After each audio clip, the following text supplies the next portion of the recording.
There's Bill. Hi, Bill. So I am recording this session for people who may not be able to attend live.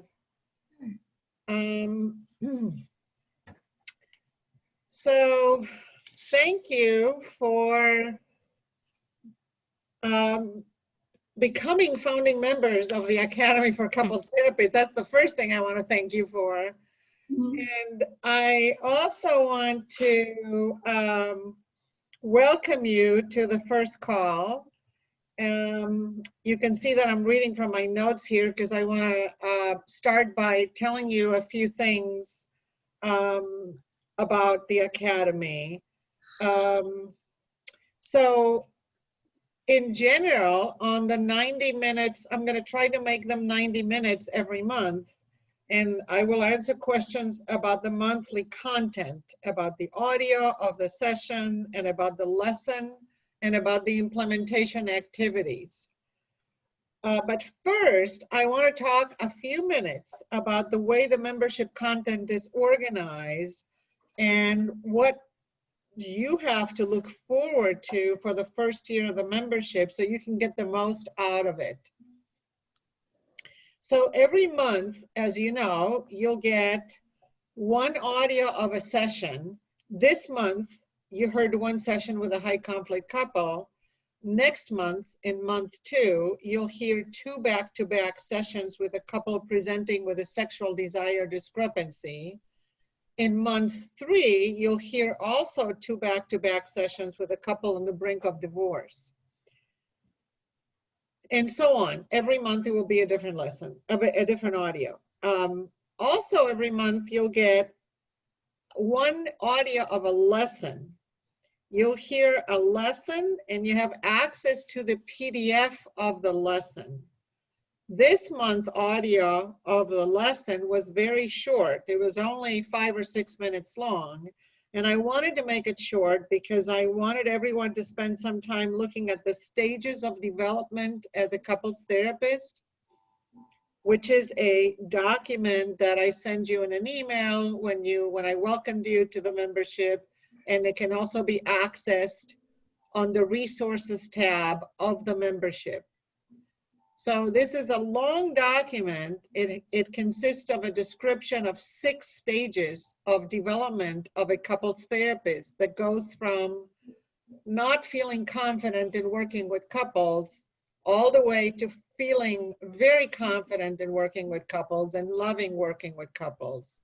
The first stage also shows, you know, your position on the first stage. You not only don't feel confident, but also feel worried about working with couples, afraid of working with some difficult couples, et cetera, et cetera. So this long document describes all the stages, all the characteristics of each stage, and it has implementation activities and milestones so that you can track your progress. So like I said, I wanted to make the lesson of the first month short so that I could give you some time to look at the stages of development so you can identify what stage or stages you're in. I'll say a little more about this in a minute. In months 2 and 3, the lessons will be about 20 minutes long, and they are about creating the framework for change during the first sessions with a couple. Notice that I'm saying first sessions in plural, not first session only. And starting on month 4, your audio lessons of the month will consist mostly of summaries of the different frameworks for couples therapy and the tools derived from it. So each month will feature a different framework, including solution-focused, narrative, EFT, Gottman, Imago, psychodynamic, and others.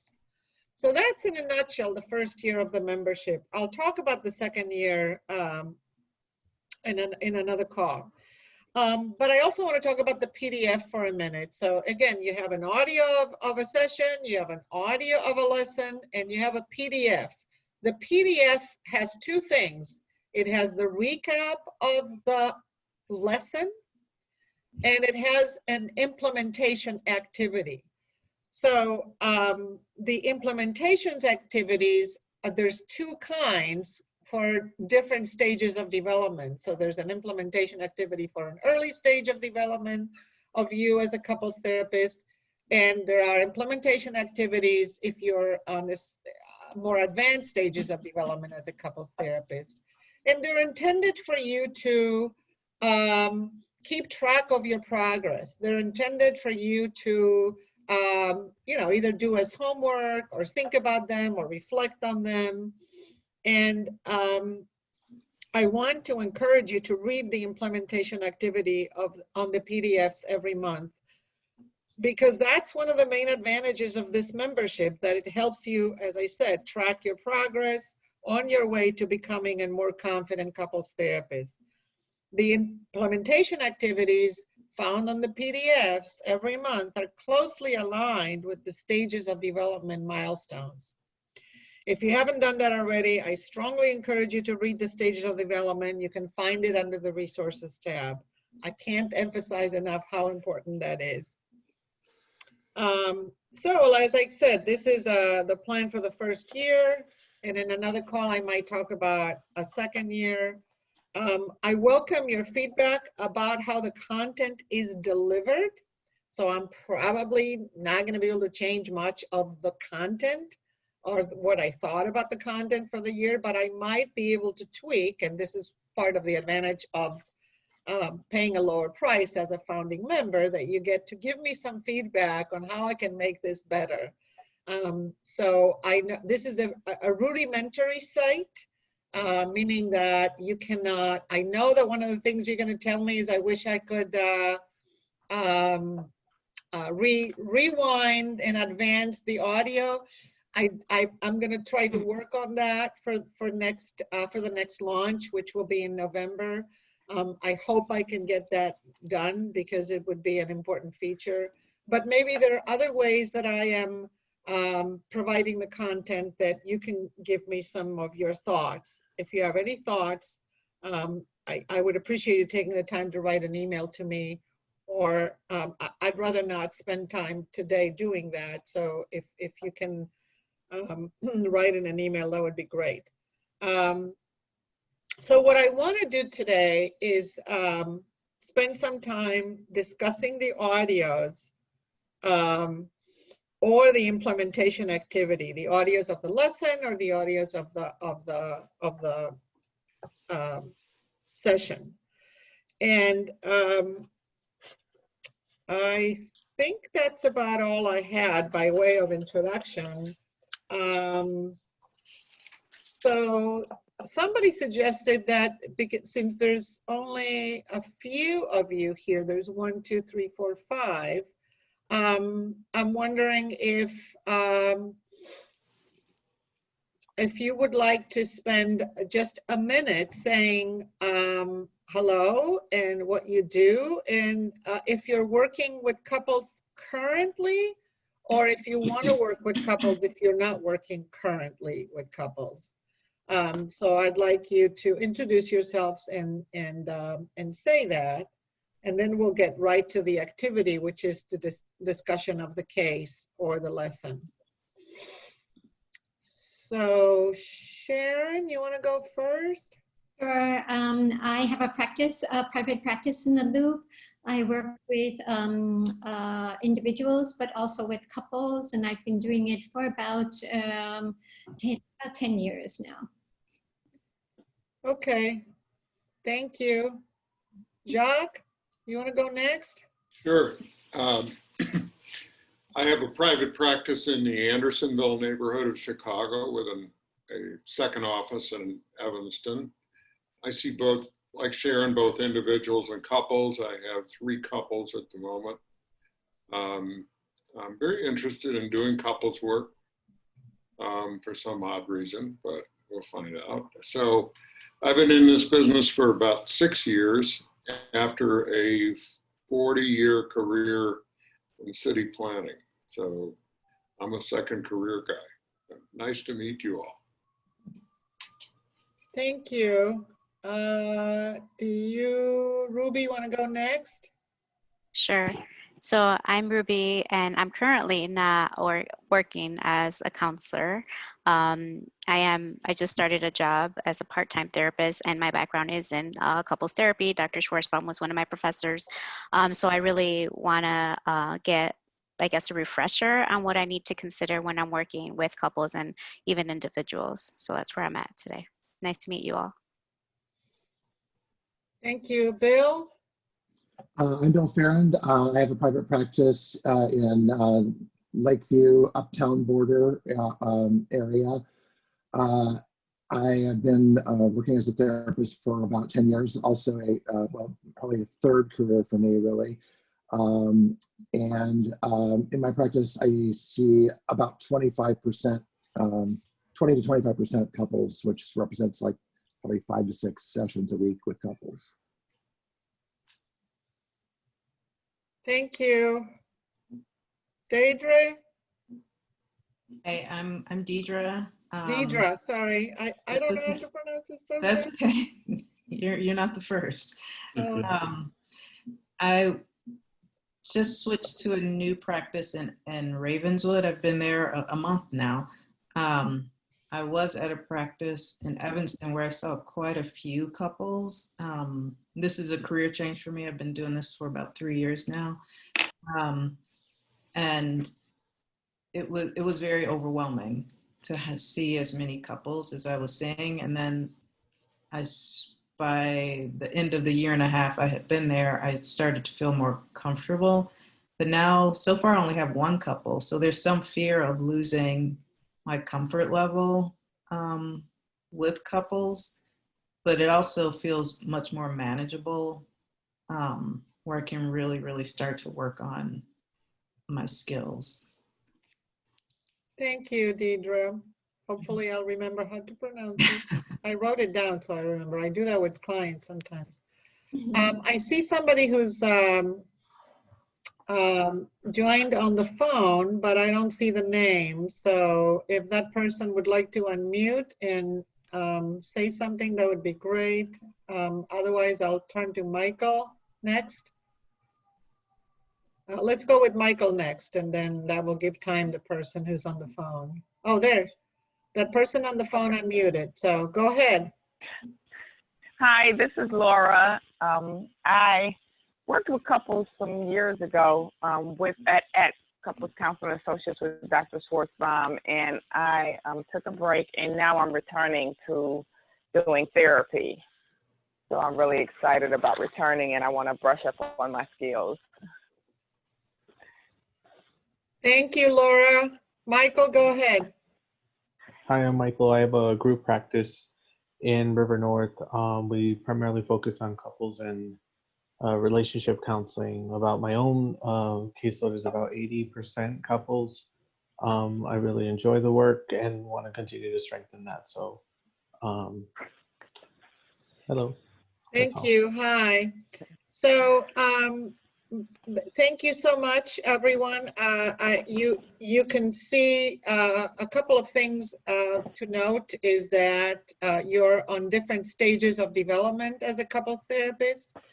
And the second thing I want to note is that most of you are local and many of you know me. And that's not unusual for a first-time membership. I'm planning on opening up the membership in November. The membership will reopen November 6th. You'll start getting the emails. You can ignore the emails.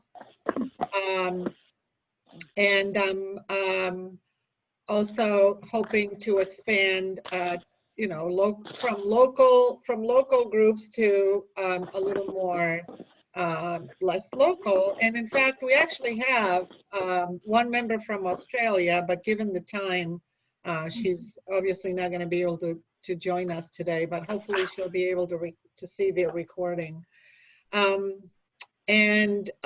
Mark your calendars for the next two. These Zoom calls will always take place on Fridays. It will be the first Friday of the month, and they will be at 11 a.m. The next one is November 6th. Friday at 11 a.m. and the one after that is December 4th at 11 a.m. Next year I might change the time on a Friday.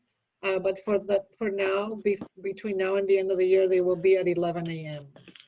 Also, on Tuesday, November 17th, will be the second office hour.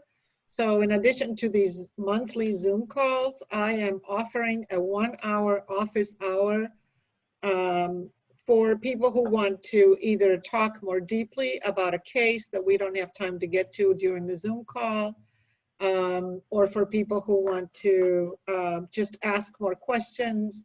It's just another opportunity for you to hear more and ask more questions about the content and the material. Maybe you're struggling with an implementation activity. Maybe you want to talk to me about how to move a little bit more forward on implementation activity. So that would be another reason for joining a office hour an office hour call. Those are not recorded, and I'm going to be asking you if you want to join so that I get an idea of how many people are going to be joining. Did you say, Sarah, did you say that was November 17th? Yes, Tuesday, November 17th at 7 p.m. Oh, good. Actually, I could ask you for some feedback on the times, but I'm just gonna vary the office hour times so that people of all different kinds of time zones can attend. So yes, Tuesday, November 17th at 7 p.m. is the next office hour call. Okay, now on to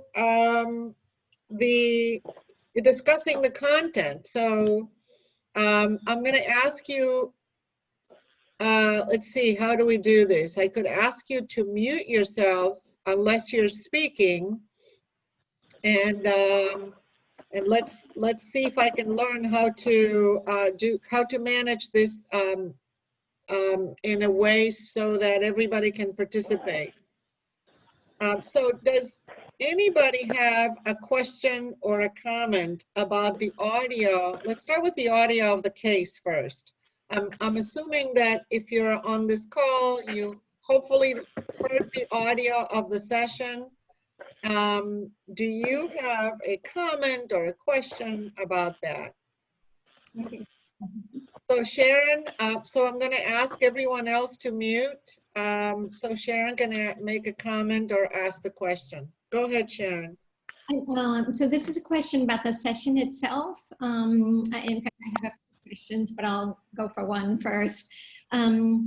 So I found it interesting how you framed your question about what each of the individuals contributed to the escalation of the conflict. So you didn't ask them directly, what do you contribute? You asked them, what does your partner say about what you contribute? So I found that a very interesting way of framing the question, and I'm gonna guess that part of the idea maybe was they don't have awareness of what they're contributing to the conflict, to the escalation of the conflict. I'm gonna also guess that perhaps it opens up too much of an opportunity for them to say, oh, I don't do anything, it's all my partner's fault. But again, these are just guesses, and I wondered if you can elaborate some more about your thinking about framing the question that way. Great, thank you for the question. You know what, Sharon, what I'm gonna ask you to do is, can you tell me what your other questions are too? And then I'll turn to the rest and maybe I'll gather the questions and then we'll see. Yeah, maybe that would be a good way. Okay, so another one was about, you had asked the couple to each define, I'm just checking my notes here, each define 2 things that are unacceptable to them in fighting. And the wife actually mentioned yelling in front of the child. I was wondering, do you ever yourself inject a criterion? That is because that one particularly triggered me because I used to work initially with children, and I know what damage, psychological damage, parental conflict can do. So if they hadn't mentioned that, would you have suggested that, or anything else for that matter? Then another question was, this couple seemed really motivated, both from the content during the session and also the way you accounted for what happened after the session, how they took that word peace and both held to their agreement to interrupt their conflict when either of them uttered that word. I wonder, whatever the clients are not so motivated, I had a case in which I used that kind of intervention, and they came back, and despite their agreement, their buy-in to the word they had selected, they still didn't follow through. So I was wondering, how do you follow up with that? And the last question is, there was some allusion in the beginning to questions that were asked before the initial session. So I'm thinking maybe you have a questionnaire or something that you give to them before they come in. And I wondered if you could share with us either generally what the content of that is, or maybe even the questionnaire itself. Thank you so much. Sorry, I didn't mean to put you on the spot, but I thought I just decided to organize it that way. So thank you.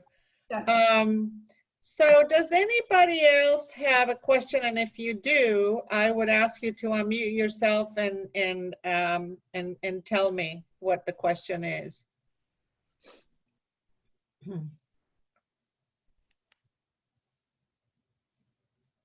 Maybe you thought about one, maybe you are thinking about it now.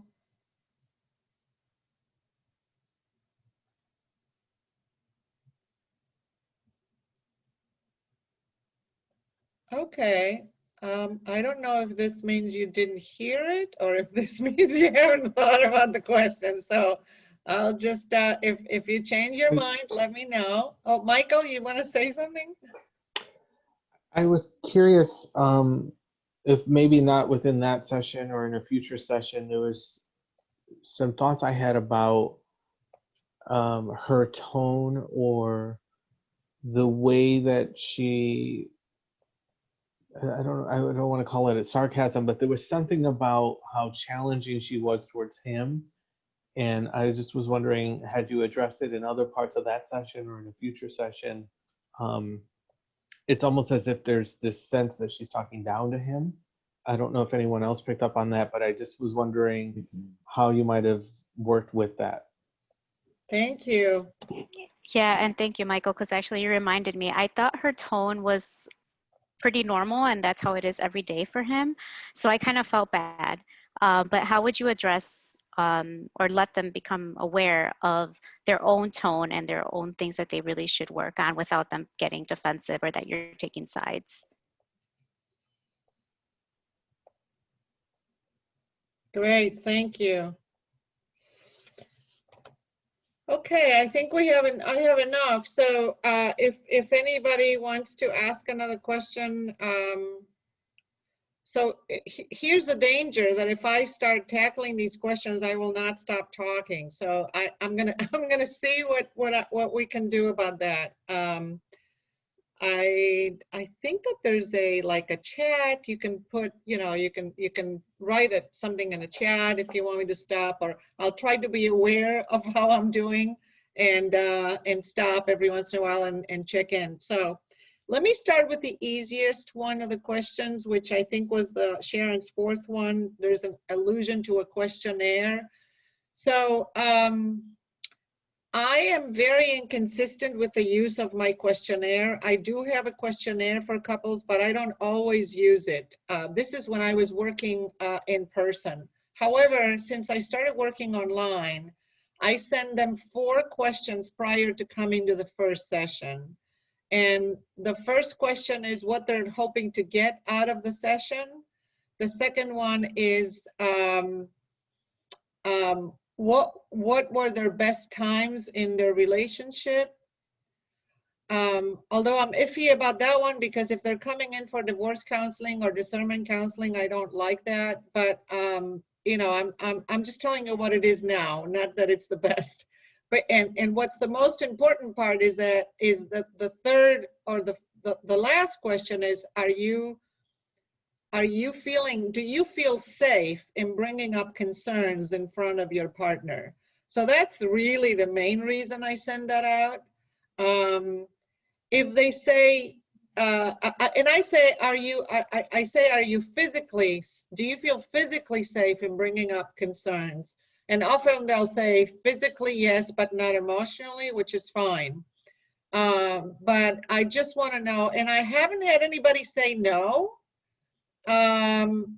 even though in the rest of the questions, when I send the couple that you just heard, these 4 questions, they didn't say no, even though there had been a very violent incident where the police had been called. And so, you know, I don't know the value of these questions. I just feel a little safer in asking them before before I start seeing them. And the reason why I want to do that is mainly not so much to not work with them, although I would assess whether I can or not if they said yes, but because I want to know if I should put them in a different device or if I can keep them on the same device. That's one of the main reasons I'm asking this question, to see because if I very, like this couple, they were on 2 different devices actually. And so I was not worried about that. They were 2 different devices in the same home. And so that's part of what's happening with this online work, that people are either in the same room together, or they're in 2 different devices, or they're in 2 different places, not necessarily in the same home. And so that's kind of what I want to know, whether I'm going to have to, I just want to think about it in advance, whether I'm going to have to separate them and put them in different devices. Or mute one of them, or ask one of them to take a break. I mean, there are just different things you can do with a very high conflict couple. So I want to go back to your question. Well, I'm going to stop here. Does anybody have any questions about what I said about the questionnaire, or about why I do that? Sarah, I heard 3 questions, not 4. So I think the other one I asked them is, what is a current disappointment? So I want to know what they want to get out of the couples session or therapy. I want to know what was the best time, where were the best times in their relationship, and I want to know a current disappointment, because again, that gives me a lead into what I'm dealing with here. And I specifically asked them, that's the other thing, I'm sorry, I didn't mention, I specifically asked them to send that to me and not to each other. Because if there's something else, the safety question may elicit more comments. And so again, that would make me want to, you know, I have, like I said, I haven't had to do that. But if I felt the need for it, I would meet with each of them individually prior to putting them together on a same Zoom, on a same call.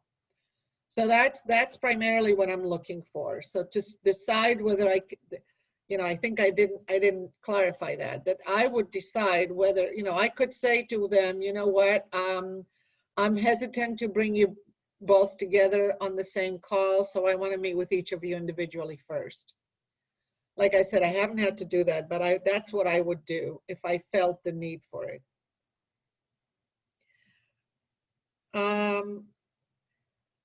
And in part, I don't generally feel the need to do that, because as you heard from the high conflict couple, I tend to be very strict about what I allow people to do. So I ask them to talk to me and not each other. I don't know if that's on the audio, but that's something I would do. I can mute one. Like I said, I could take somebody out of the room, ask them to take a break, mute them. You know, in one case a while ago, I said, all right, guys, let's just bring it down a notch and see what we can do. How about if we raise our hands and together, and then take a breath, and then put our hands down. So we did that, and that also de-escalated. So I have some de-escalation techniques that I use And I manage things very, very carefully so that they don't get out of hand, and I don't let them fight. Essentially, I don't let them do it. So, so I want to go, any other comments or questions about what I said about the questionnaire? If not, I'll keep going. So the, I yes, just want to Bill? say, like, hearing the management of the session was probably the most valuable thing for me, just because I really do struggle with the feelings of losing control, which then further makes me lose control. And then that sort of devolves into a loss of control, and it's very frustrating. And I'm always living in abject terror that that's going to happen. So hearing how you did it, and hopefully we'll hear it numerous times, gives me something to model that I really haven't had before. So thank you. Yeah, so thank you for saying that. I'll say then a couple more things about that, because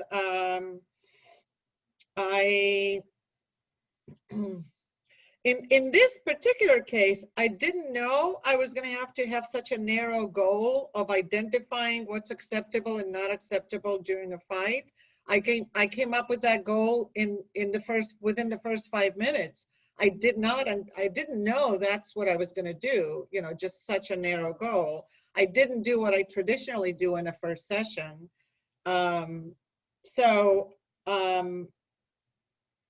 What other thing I want to say about that is that I say things like, I'm not going to let you yell at each other in this session. I actually say that like that. I say, for example, the future will not look different than the past if we can't figure out how to talk differently about the issues and the problems and the concerns that you have. So part of what we want to do here is figure out another way of talking to each other. Yeah, and I already said that I have them talk to me and not to each other. And I actually interrupt them when they talk to each other and they don't do it in a kind or purposeful way and without blaming. So thank you, Bill, for the comment. I want to go on to the question about the session that Sharon had, your first one, that you liked how I framed the question, what does your partner say about what you do? And you are correct. I do it to assess each client's awareness of the problem, and I'm sorry, of their contribution, but that's not the only reason I do it. So I want to assess their own awareness of their own contribution, but I've also want to assess to what extent their partner has been able to convey the ways in which partner B contributes to partner A. So, for example, what I mean by that is that I will have severe conflict avoidant couples who, when you ask them the question, what does your partner say about you that needs to be different or changed, or that they don't like, or what are your partner's concerns? I mean, I ask it in different ways, but essentially it's the same question. What does your partner say, or what does your partner think? And if they say, I don't know, it may be A, because they have no awareness of the impact of their behavior on their partner, but it could also be B, that their partner doesn't tell them. So in severe conflict avoidant couples, it's not unusual for one to say, I have no idea, which is not a good sign for all these reasons. I mean, it's a terrible thing. If they say, I have no idea, that's not a good sign. And so I can say more about that later. But also it's important in conflict avoidant couples to let them sit with the question, and even for high conflict couples, but you want to let them sit with the question, because sometimes you ask it and they'll say, I don't know, or let me think, or gee, I haven't thought about that, or, and generally they'll say that because they don't expect that this will be the way that I'm approaching them. They expect to come and blame their partners for their problem, right? So this is a very unusual way of doing it. I learned this, and I learned so much stuff like this from Dr. Ellen Bader and Dr. Pete Pearson from the Couples Institute of California with the developmental model. And so that's a question that Pete Pearson has come up with years and years ago that is really good, and it's done wonders for my work with couples. So your question was that do I do it to assess awareness? And the answer is yes. And also to avoid the opportunity, as you were saying in your second part of your question, to avoid the opportunity for them to do what they expected, which is to come here and do the laundry list of what they blame their partners for. I want to stop and move on to the second question, but yeah, I'll just move on to the second question and then I'll stop. Sarah, could I just ask, you referred to Dr. Ellen Bader, or I didn't catch the names? Yeah, you'll see me referring to them. I will send it in the chat.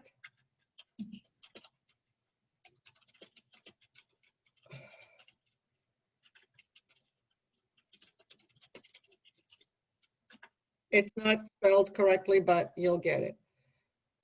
So the second question that you asked is define two things that are unacceptable. Let's see, yelling from, that you get triggered when you heard yelling in front of a child. Would I have suggested something different? Probably, if I can restrain myself, the answer is probably not. I think that my job is to get them to buy into letting me influence them, and I don't know that they're going to be able to do that right off the bat. So I would, like I said, if I'm not triggered myself and I'm not, and I can think on my feet, I probably will refrain from doing that. And sometimes I get preachy, and sometimes I get, that's the best way I have to describe it. And I was thinking for month 3 audio, do I delete my preachy comments or do I keep them? So I haven't decided yet what I'm going to do. If I keep them, I'm going to make a comment saying, well, this is when I get preachy, or I'm going to delete them and not tell you what I did. So we'll see what I decide to do about that. But we all get triggered, and we all get triggered by certain material and content more than others. This one in particular didn't trigger me. And I did not get preachy, but if it would have triggered me, I would have gotten preachy, and I would have started saying, the studies show or research shows that children exposed to, and I'm not saying I wouldn't say that ever. I'm saying probably not in the first session, because I don't know that they are going to, I don't know yet if they're going to let me influence them. Any comments or question about that? Okay, moving on to your third question. This couple seemed motivated, and I said so at the end, and I can report actually that they did amazingly well, but they were in a lot of trouble. We had like maybe 20 sessions, and then they decided to take a break. But I have to go see if I refer them to somebody else or what happened with that. But they did amazingly well, and you're right, they were very motivated.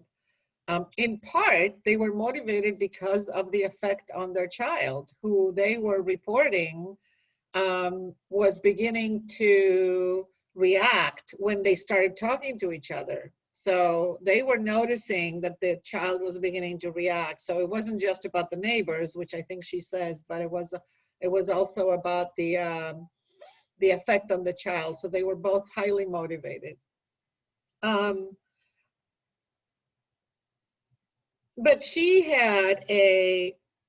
they both had an enormity of trauma history. And so what you'll hear me talk about in the next lessons are, in upcoming months, is about how do you stabilize a couple, but that's just the first stage of the treatment process. So I would say that they managed to successfully contain the volatility and the escalation of conflict in the 20 sessions we had, but they didn't go deeper into their trauma and the ways in which their trauma is affecting their interactional patterns. So we didn't get there, which sometimes happens. Often it happens. So in terms of the motivation, are there other couples who are less motivated? Yes, and in month 2, you're actually going to hear a lesson that discusses how to assess motivation.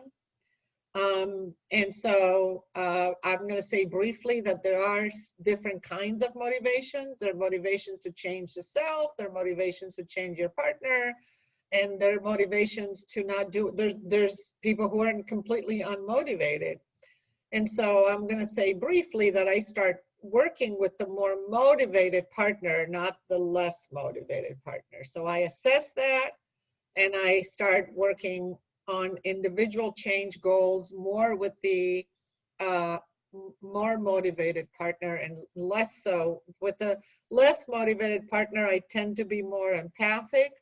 I tend to be more understanding. And I tend to be more assessing, like, what do you do when she does that? So let's say he'll complain about her tone, right? And we'll get to the tone issue in a minute, but so he'll complain about the tone, but let's say he's very unmotivated because he thinks it's her job to change her tone, and he doesn't have anything to do. And if it weren't for her tone, there would be no problems in the marriage, let's say. For a heterosexual couple. So he'll say, well, it's her tone. And so I'll say, well, what is it that you do in response to her tone?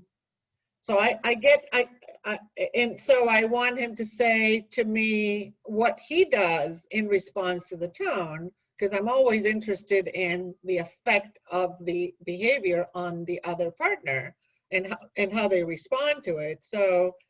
So he might say, I don't know, he might say, I don't know. And so then I'll ask more questions and he'll say, for example, I don't know, I shut down, I get defensive, then they'll start talking. I say, I shut down, I get defensive. I go in the other room. And so then I say, well, when you shut down and you get defensive, what do you do? Because I want to know exactly what they do. I don't necessarily think I know what that shutting down and defensiveness means for that person. So I'll say, what do you do when you shut down and get defensive? And so he'll say, I'll shut the door and I'll go into my room and I ruin, and the evening gets ruined. And so I will often ask, what is the motivation behind shutting the door? So what are you hoping to get? What are you hoping will happen? What are you hoping she will do? So I'm looking for intentions and motivations, but I will not work on this. I would not, if I can avoid it, I will try not to work on an individual change goal for him if he's not motivated. I will work more on an individual change goal for her. And in the course of this year's membership, we'll deal much more with that. Okay, any questions or comments so far before I get to Michael's question about her tone? Any additional questions about Sharon's questions or comments? Maybe just in this particular instance, or this kind of instance with that kind of intervention, the following session, if they didn't follow up on their agreement about that signal, what would you do? I don't know if that's too specific a question, but. No, it's a great question. So, and it happens. It happens very often. I would amplify the ambivalence. So I did a little bit of that at the end of the first session. You may have heard that I was saying, well, what are going to be the roadblocks for you for implementing that? That was one question I asked. So that's assessing the ambivalence about implementation of tasks and goals and homework or whatever. So I will want to know what got in the way. What did you say to yourself? What did you think?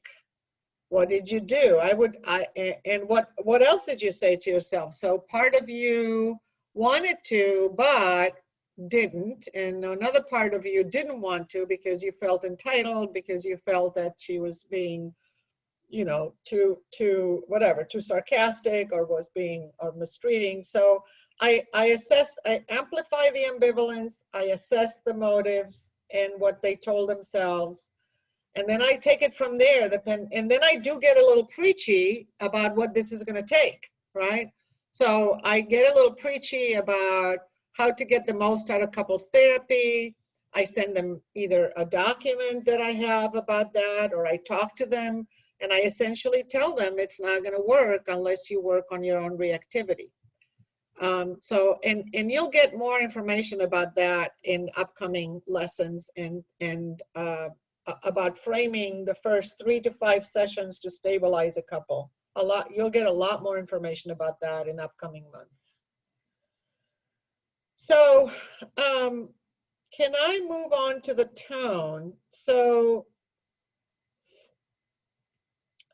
I don't remember. So in preparation for today, I did listen to the audio of this session. But I didn't, I don't think I heard the whole thing. I just listened to highlights of it. So to remind myself, so I can't remember if it's in this one. I don't think it's in this session. But I believe that she identified that she gets very sarcastic and raises her tone and rages. That she's raging and she raises her tone and she gets very sarcastic, and that's so. I don't have to say anything about that, because when I ask her, is he right to complain about your tone, she'll say yes. And you know, one of my, again, I use the word preachy, and maybe that's the wrong word, because you'll read a lot about the psychoeducation I do in the beginning. And so the psychoeducation part is that I say, you know, do you think you need to do so? I want to assess motivation. Do you think you need to do something about that? And she might say yes, or she might say no. If she says yes, I will work with her on that as an individual change goal. And if she says no, I would ask him to talk a little more about the effect of her tone on him. And so, and in fact, I have done that. And as you probably guessed, she was high tone, high conflict, and he was more conflict avoidant and more, although that you couldn't tell, because he was getting so fed up that he was escalating now and screaming and shouting, whatever the word they use. But so he was responding to it, but in general he's more of a conflict avoider. And so it would not have been the easiest thing in the world for him, and in fact it wasn't the easiest thing in the world for him to describe the ways in which her tone affected him. And there's actually some research about that. Gottman has had some research about the effect of tone. And people say it, actually, it's not what you say, it's how you say it. So people actually say those things to me all the time. And so I do share a bit of the research on the effect of tone. And so Yeah. Did I, and so you, Ruby, you were adding with how do you address the tone issue without her getting defensive? And so again, I tend not, I do a lot of work, I do a lot of things, but if I can avoid it, and I don't become the psychoeducator, I'm trying to get them to dialogue about the impact. And so I will try to get him to say that rather than me. And then I may add something about the research. And again, a lot of this is sort of playing, you have to play it by ear to see what kind of influence they're letting you have, what kind of, you know, jokes you can make, and what kind of intervention you can make that will make a dent in it. So I don't know that I have a formula about that. So Michael, did I answer your question about the tone? Yes. Yes. Thank you.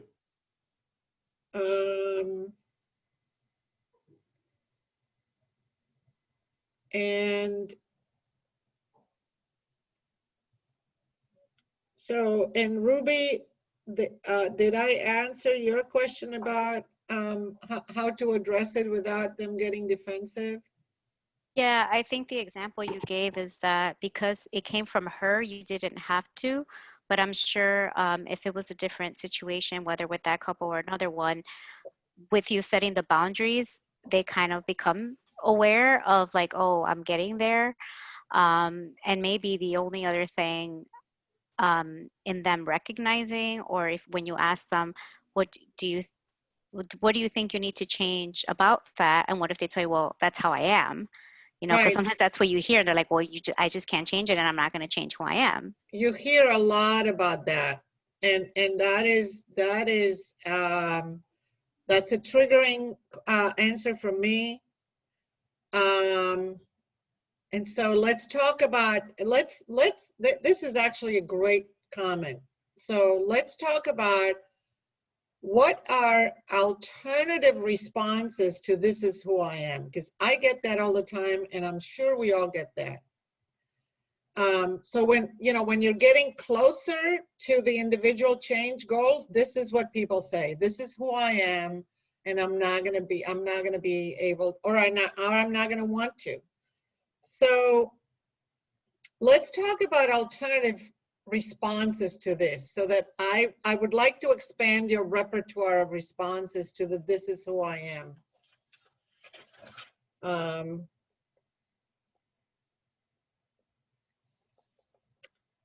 So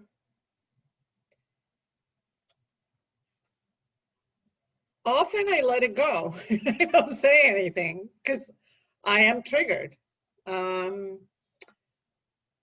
Other times I file it in the back of my mind, and I try to think about, when I'm not triggered anymore, what I could say about that. So I'm very aware.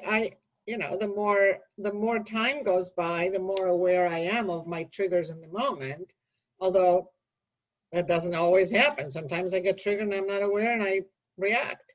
But if I can manage my reactivity and I can manage my trigger, I might say things like, well, if I didn't believe in change, I wouldn't be in this profession and you wouldn't be here. So that's one thing I say. If I can say it nicely and kindly, or in a joking way. I'll say things, well, if I thought the way you do, then I wouldn't have any work. I might get a little sarcastic, or I might get a little humorous about it. So I've said a variation of this. If I didn't believe in change, I wouldn't be in this profession. I say a variation of that sentence. Another one that comes to my mind is that I say something like, you don't have to change the core of who you are, but you might have to change your behavior, which is different. I spend a lot of time talking about the difference between feelings and acting on them. So that is another aspect of it. But I'm going to say in general, my reaction to this comment, Ruby, that you made about how do you deal with when people tell you that? My initial reaction to that when you said it, so I had two reactions to that. One is I get triggered when I hear that. And the second comment, the second reaction I have is, I'm not going to argue with you on this, right? I'm not going to argue.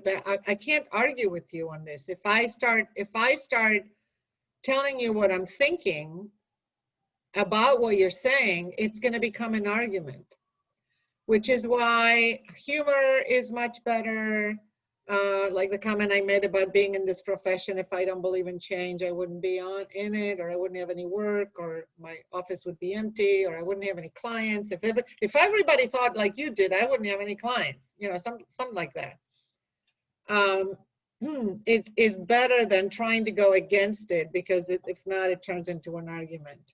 So what other things do you say? What's on your repertoire, people?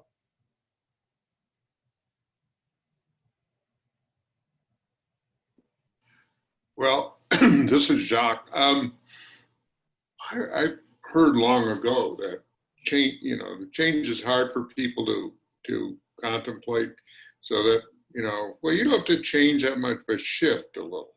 And it's much like what you said about, you don't have to change your core, but you can shift your behavior. And so that kind of keeps their foundation stable. Whether it works or not, I have no idea. But that's a great comment, and that reminds me that that's in my repertoire too. But so that's a great comment, that if you have a good alliance with them and they let you influence them, you could talk about the process of change and how difficult it is, and you can talk about the shifts.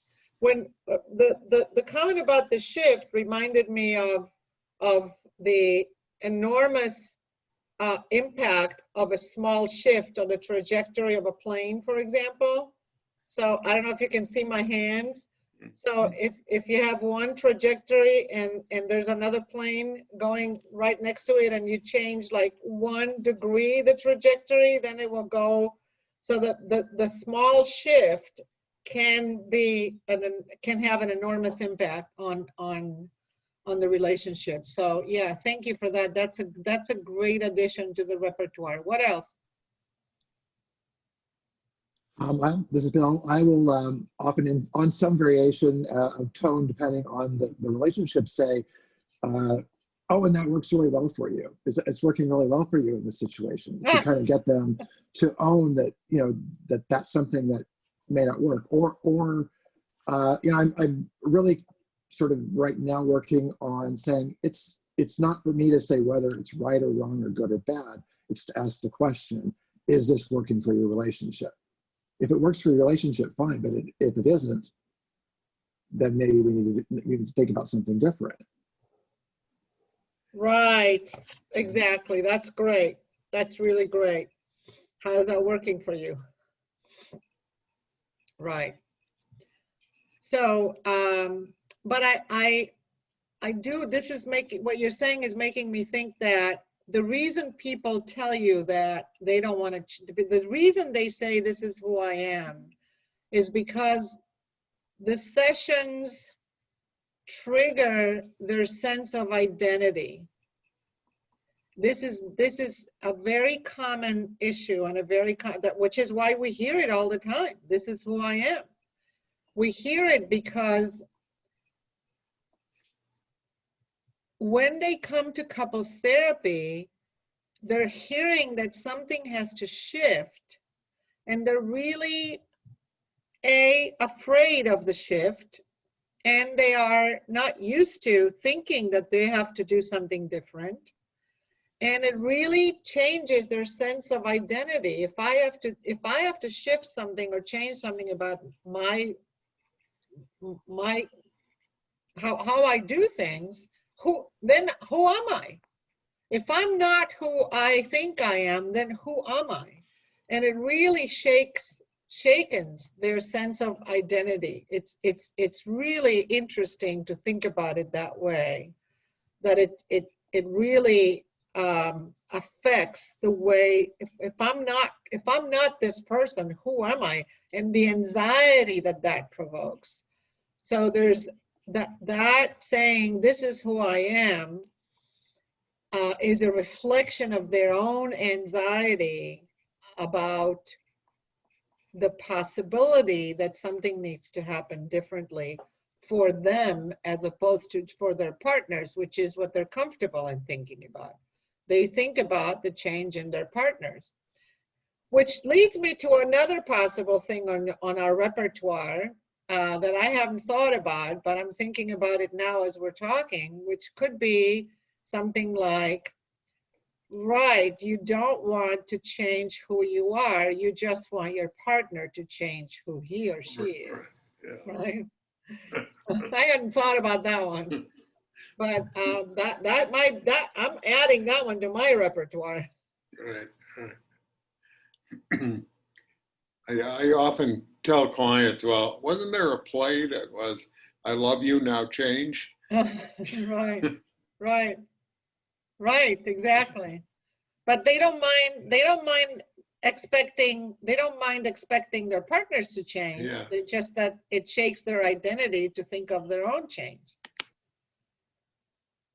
Okay, so this would be a good time for me to switch to the lesson. So unless there's something else regarding the audio, let me just see if in my notes, if I want to tell you anything else about the audio.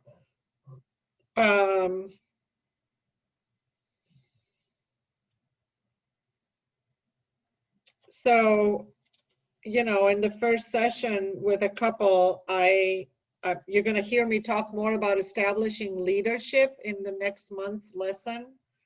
So I was trying to do that in this session to be, you know, I'm the leader with a plan, and I'm going to try to, and I'm going to talk to you about how we're going to spend our time, and is this acceptable to you? So part of this is a collaborative endeavor. So I have a plan. I am the leader with a plan. But is that plan all right with you? I mean, I'm not just going to go with a plan unless I get the buy-in, which is what I did. You know, is it okay if we spend time talking about what's acceptable and not acceptable? And of course, I knew they would say yes because they were both really wanting that. Okay. So yeah, let's switch to the lesson. The lesson, like I said, this month was very short, and it just has the 5 questions. And I'm wondering if any of the questions was interesting for you, or if any of the answers was interesting for you, if you have any comments about the answers or the questions. I'm hoping that you did have a chance to read them, and if you didn't, then you're not going to have any questions or comments. So.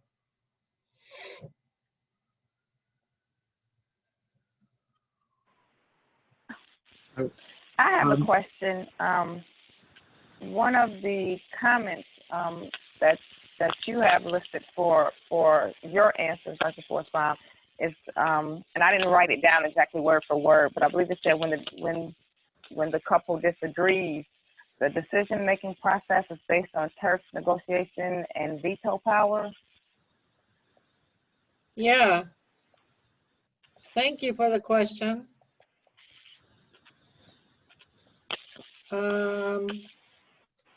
Right.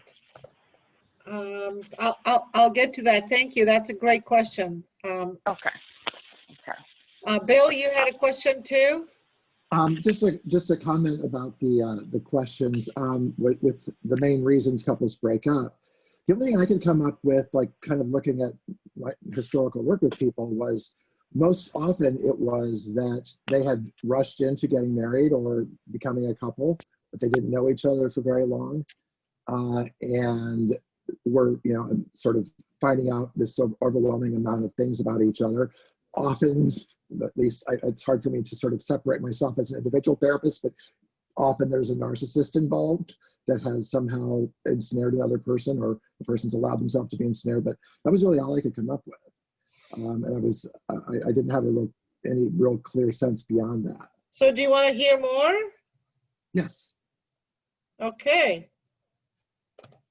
And also, am I pinpointing something that's accurate in my not overly comprehensive sample?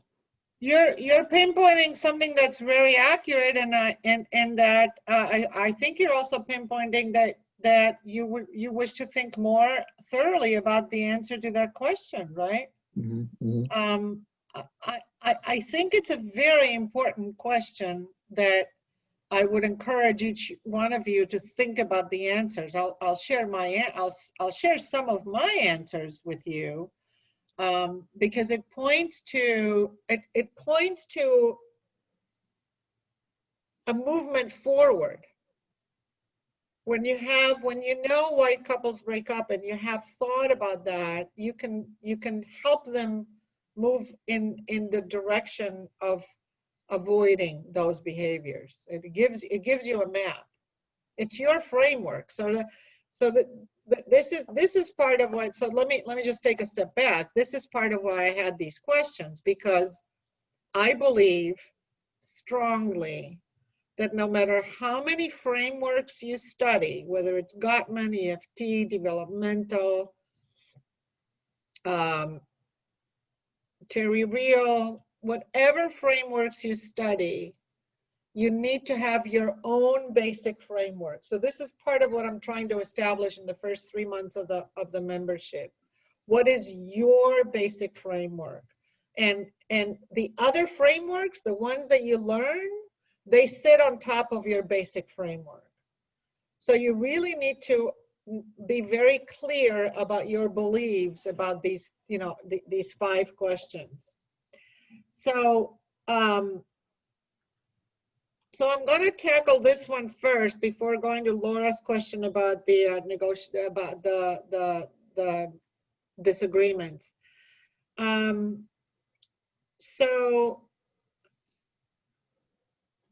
I believe that couples break up because they can't figure out a way of bridging disagreements.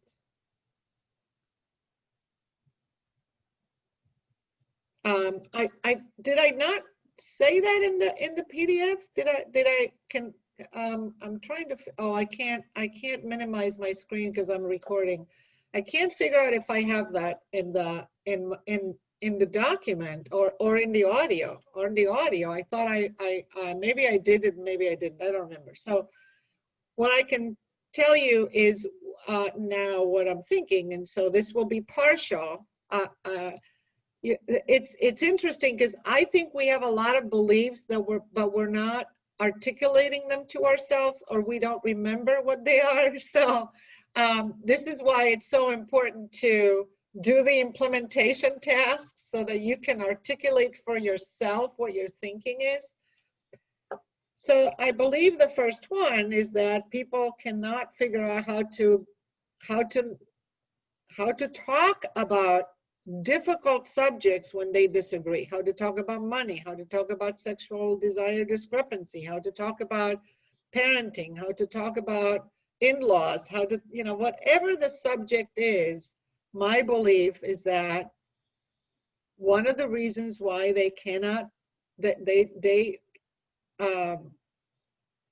break up is because they can't figure out a way of talking calmly about the issues that are difficult to talk about when they disagree.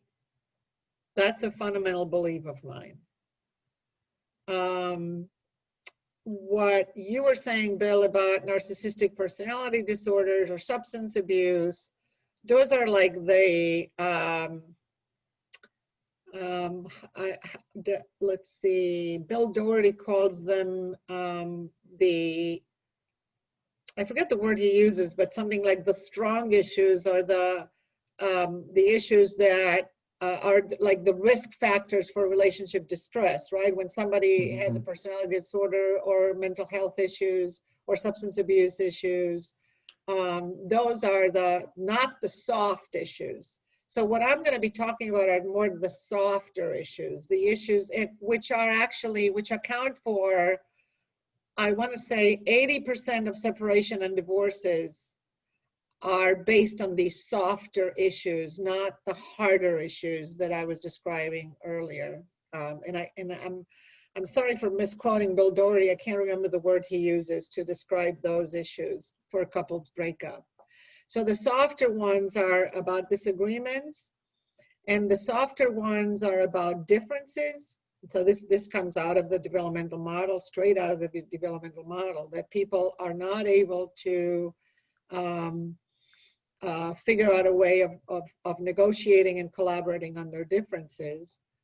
And the third thing I'm going to say, and then I'm going to stop to get your reaction, is that I believe creating an equal relationship is very difficult, because assuming that we're on the same page about what equality means, but if equality, we are born and raised and live in a hierarchical relationship model. So we are parents or children or bosses or employees or students or teachers. So most of the relationships that we have are hierarchical, and we don't learn, and so of course the more trauma growing up you have, the less you learn how to be in an equal relationship. But so coupled with the trauma, but even when there is no trauma, or there's very little trauma, or little t trauma like some people call it, we still have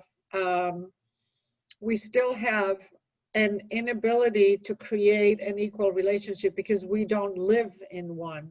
Well, I mean, the most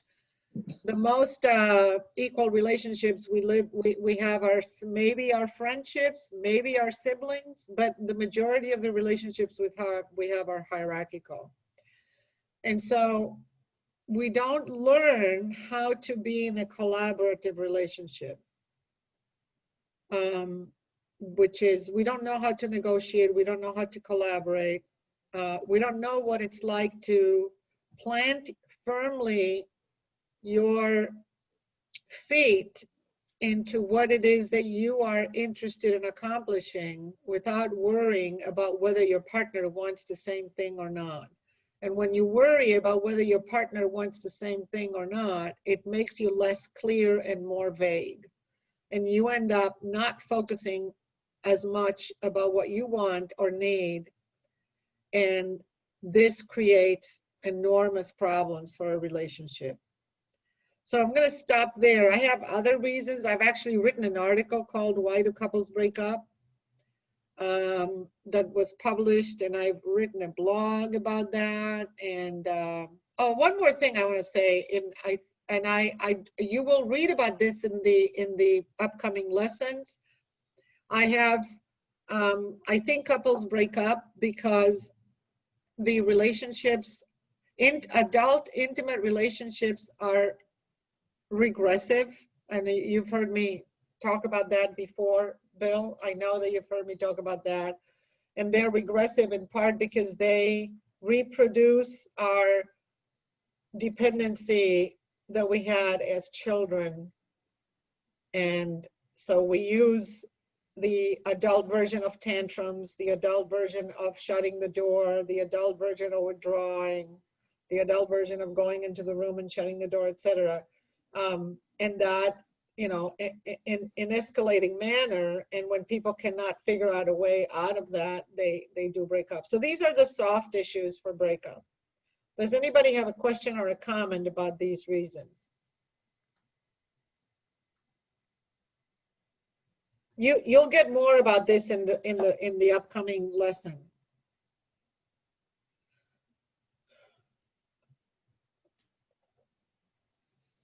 So it's 12:14, so I'm going to go on to Laura's question about turf negotiation and veto power.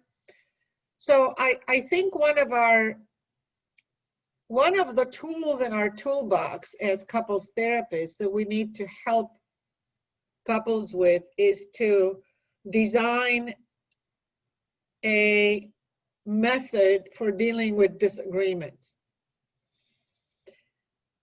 And if you assess that they don't do it well, and because I believe that most couples break up because they don't know how to deal with disagreements, then therefore, one way of helping them move forward is to teach them, if they let you, what they can do what method they can use to bridge disagreements. And I'm going to talk about turf and veto because the negotiation one is the bread and butter of our work. And so I don't know if I'll have time to talk about it, but and it's longer to talk about. So let me address turf. So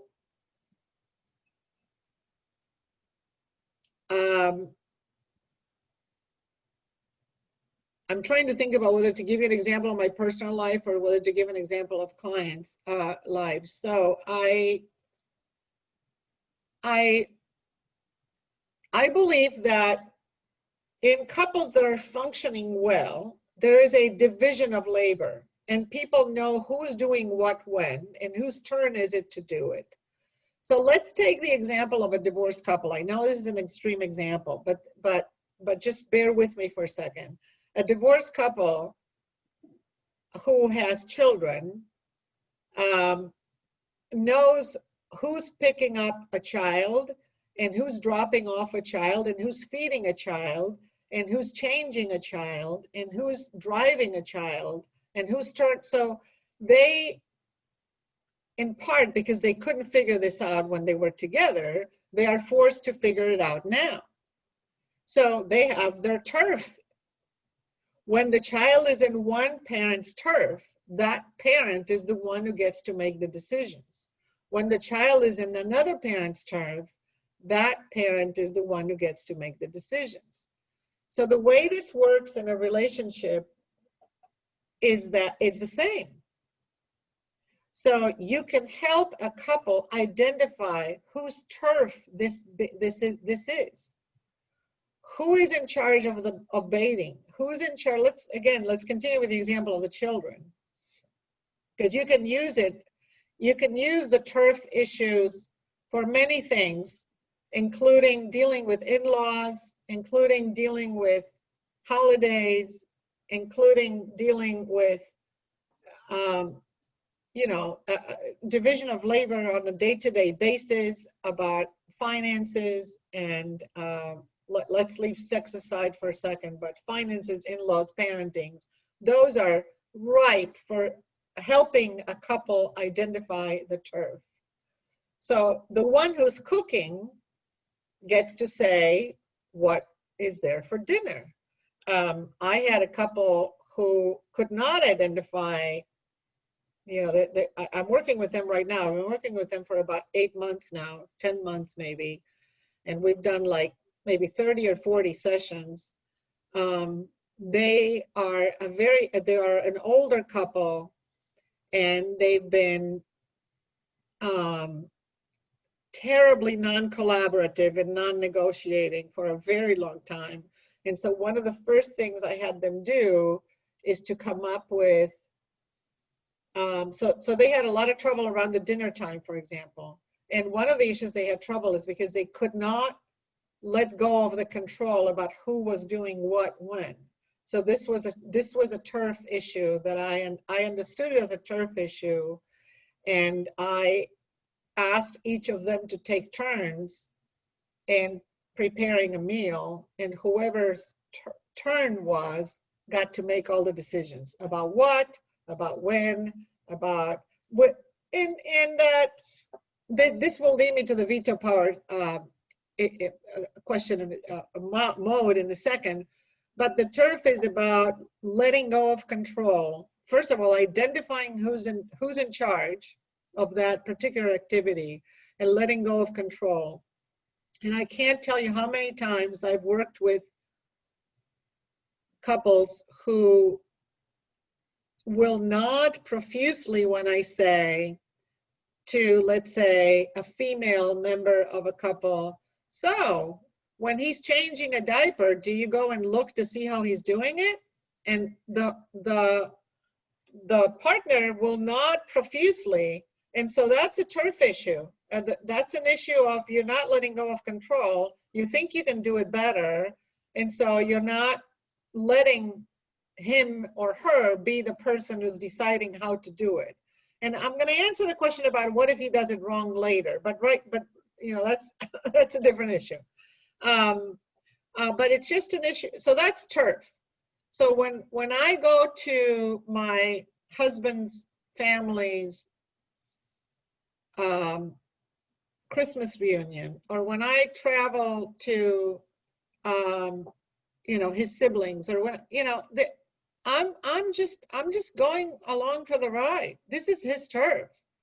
I'm probably not going to have too much of a say as to where we go to eat, when we go to eat, how we get there. I'm just letting go of the control. It actually is wonderful to have somebody to do that so I don't have to. So, but very often people cannot do that and are not doing that. So that's what the turf issues are about. I hope that I was explaining it correctly, and even though I took more time than I wanted to with this. The veto power is very useful for example, things like house decorations, house construction, remodeling. That's the best example that I have right now, or spending. So with one couple I worked with, I'm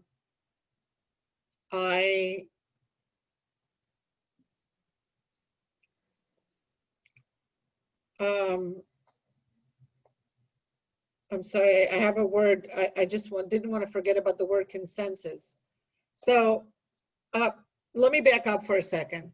So consensus is the best way. You know, when we talk about decision making and making progress with decision making process, consensus is the best, is probably the best. And it would be wonderful if people were able to get to consensus, but it takes a long time. So in everyday, day-to-day life, if you cannot have consensus, that's when you get to turf and veto. So the turf is very useful so that you don't have to be trying to get to consensus every single time you have to change a diaper, every single time you have to. So what couples get marred into is, how do we get to consensus in this equal relationship when everything is up for disagreement, everything is up for negotiation, everything. So this is when turf comes in handy. I forgot to mention that part. The veto power is simply, I'm going to be brief about it, I promise, is simply when you can set up a decision-making process regarding spending where they can spend without consulting or consensus with their partner a certain amount of money. So up to $1,000, up to $500, up to $300, up to $10,000, whatever it is, you know, it changes with the family. How much money they can spend on without consulting and getting consensus from the partner. And everything else, you know, requires consensus, but a consensus involves veto. So if you're trying to buy a pillow for the couch, and one partner likes one pillow and the other partner likes another pillow, and then they fight over who wins, that doesn't get them very far. So the idea is to try to find a pillow that they both like.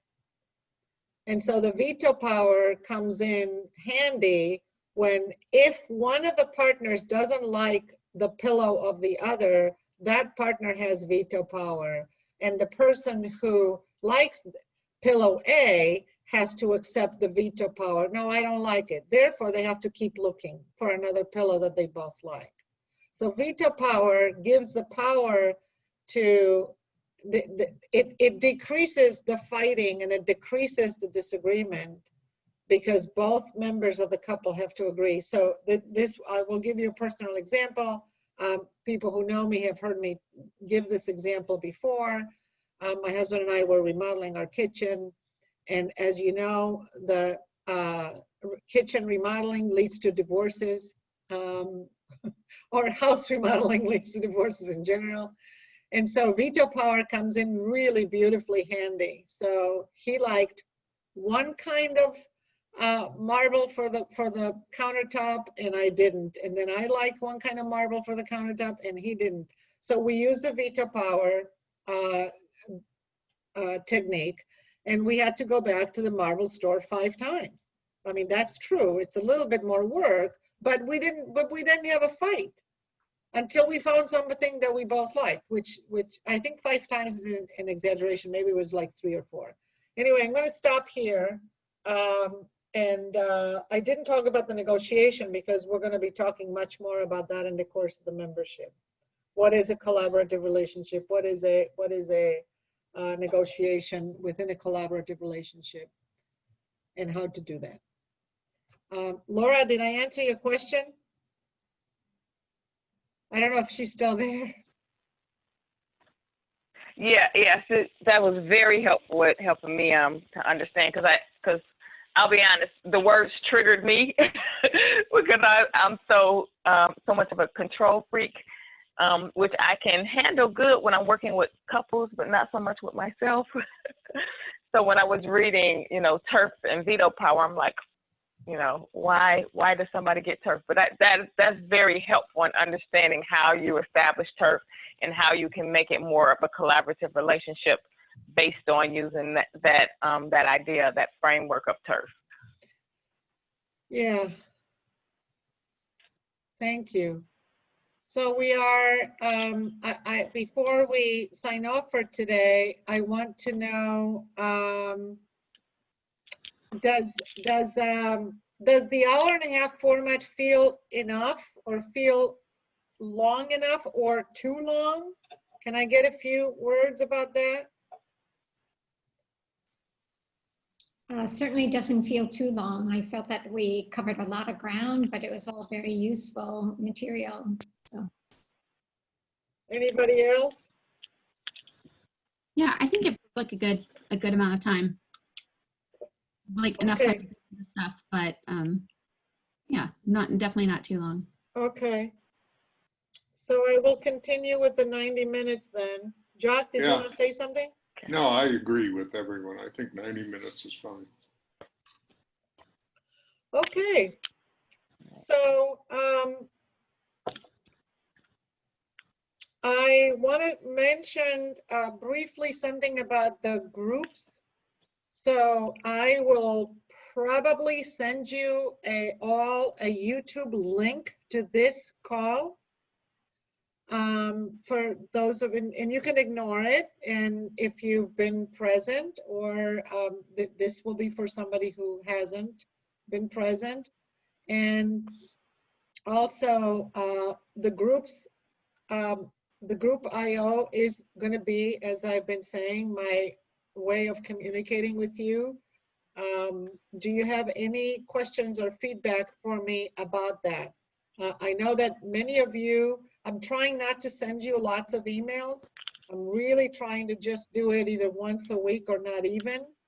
Does that sound like a good pace? And most of you have a digest, but you could also, some of you have it on a daily, but you can have the digest where you get it once a day. Okay.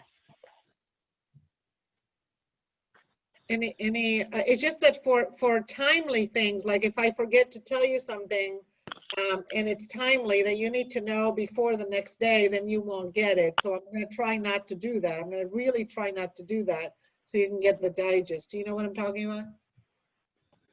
Okay. Does anybody have any questions about it? Is the group is the group format working for people? Is it working? Are you getting used to it? Yeah, definitely. Okay, good. Okay, I'm gonna end the call then. Thank you so much. I'll see you next month. Thank you, Sarah. You're Thank welcome. you. Thank Bye. you. Bye, everybody. Thank you. Bye. Bye-bye. Thank you.